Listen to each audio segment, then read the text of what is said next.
Durante los últimos 100 años ha surgido la idea sobre el contagio de las enfermedades infecciosas. Nunca antes se habló en la historia de la medicina sobre que las infecciones fueran el origen de la enfermedad. De hecho, ninguna medicina que no sea la oficial alópata considera el contagio como la causa de las enfermedades. Nos referimos a la medicina china, ayurvédica, homeopática, naturópata. Por supuesto que la nueva medicina germánica tampoco considera el contagio ni a los microorganismos como causas de la enfermedad. Pero, ¿de dónde viene esa creencia? ¿Por qué razón la medicina oficial insiste en esta falsa teoría médica? Pues ha llegado el momento de cuestionarse una teoría impuesta por los mismos de siempre. Los microorganismos han existido siempre, sin embargo no podíamos verlos hasta que se inventó el microscopio y empezó a ser utilizado en medicina a mediados del siglo XIX. Cuando se observaron los primeros microorganismos, surgieron dos posturas completamente opuestas. Una que pensaba que estos seres de los que no sabíamos nada eran obviamente agresivos y teníamos que defendernos, una postura poco científica, dado que los microorganismos no nos estaban invadiendo, sino que siempre habían estado ahí, solo que ahora podíamos verlos. Otro grupo, la amplia mayoría de científicos y médicos de la época, pensó que, justamente porque siempre habían estado ahí, cumplían alguna función biológica que hasta ese momento desconocíamos. Estábamos en plena revolución industrial y la creación de patentes generaba buenos ingresos a los industriales. Pasteur trabajaba en la industria química, pues era doctor en química y no en medicina.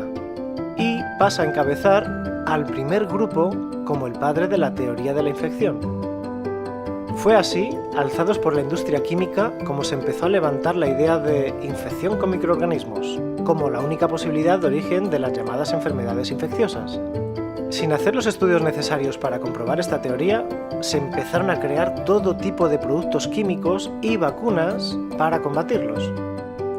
Según los propios libros de historia de medicina, hablan de que estas vacunas fueron probadas en personas usadas como cobayas, animales de experimentación.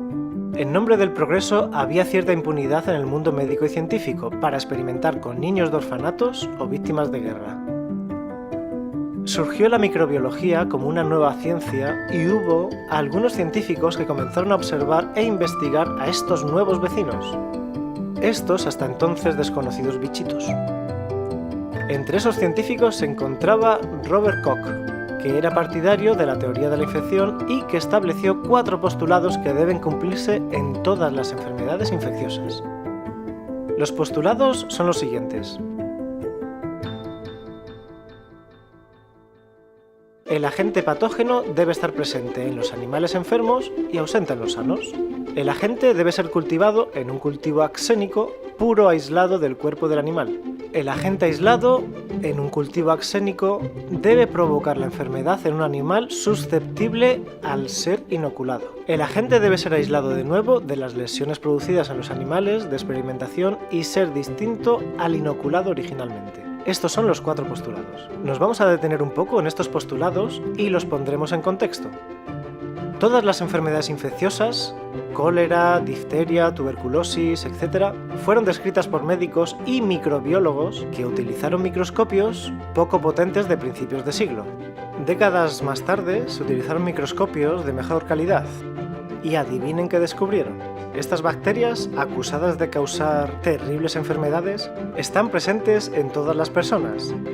En efecto, en todas las personas. ¿No se contradice eso con los postulados de Koch? Pues sí, contradice el primer postulado que dice que para que una enfermedad sea causada por una bacteria, tiene que estar presente en las personas enfermas solamente, no en las sanas.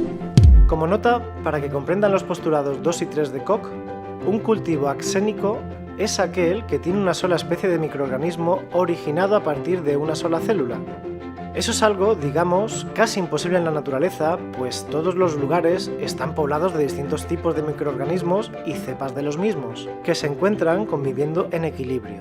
Tal vez por eso los experimentos de Koch, en donde inoculaba con un solo microorganismo, generaba alguna sintomatología en las ratas de laboratorio. Un microbio así, como cualquier ser vivo que no está en su ambiente natural, puede causar estragos en otro. Por no mencionar que a las cobayas se las priva de su libertad, se las separa en jaulas y unos seres 80 veces más grandes que ellas las pinchan a diario durante meses. Este protocolo muy probablemente también influya. Pero sigamos con los microbios. A pesar de que había más médicos que apoyaban la idea de que los microorganismos debían tener alguna función, esta se fue desechando y en la década de los 50 y 60 desaparecieron los médicos que no creían en las vacunas. El poder del dinero ha cambiado la docencia médica que, desde la Segunda Guerra Mundial, es financiada por la industria y todos los médicos de Occidente son preparados con la idea de la infección, sin que se enseñe la otra opción, que es la real, pero no da tanto dinero.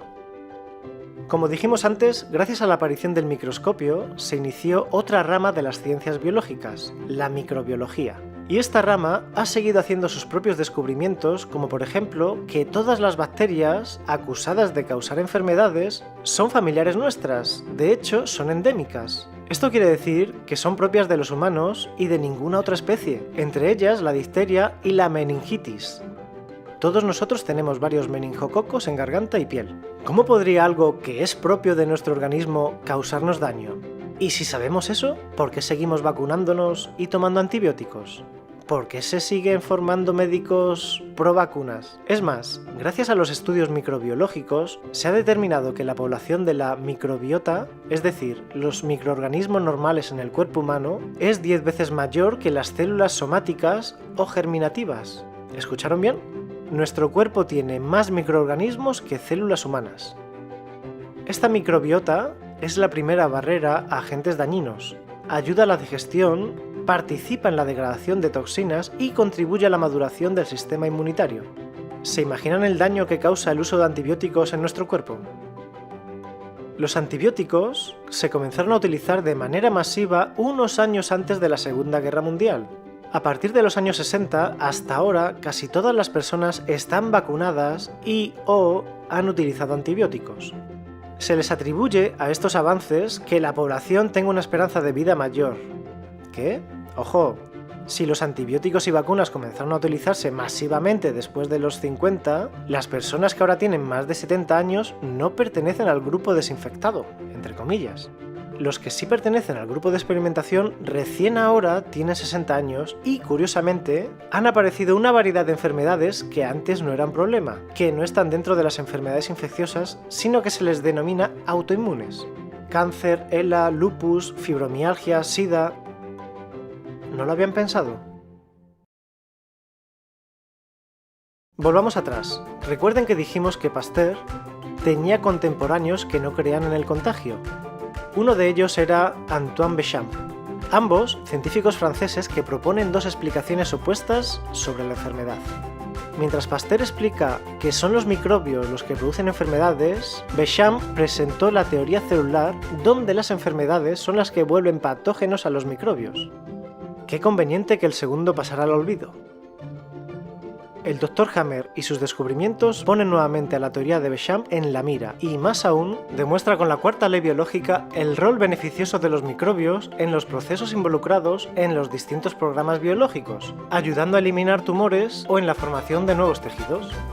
Ya veremos más adelante esta ley con detalle. Por el momento sabemos que el contagio es un nuevo paradigma que se cae porque no tiene sustento científico. Nacemos perfectamente preparados para vivir. Para terminar, una historia curiosa. Abigail y Brittany Hensel son gemelas idénticas que nacieron siamesas el 7 de marzo de 1990 en Minnesota, con una extraña anomalía conocida como policefalia. Los médicos pensaron que no pasarían del primer día de vida. Las niñas fueron creciendo compartiendo sistemas, órganos y extremidades. Tienen 2 cabezas, 2 corazones, 2 brazos, 2 médulas espinales y 2 espinas dorsales, que combinan con una misma pelvis, 3 pulmones, un hígado, 2 estómagos, 3 riñones, un intestino grueso, un intestino delgado, un aparato reproductor y 2 piernas.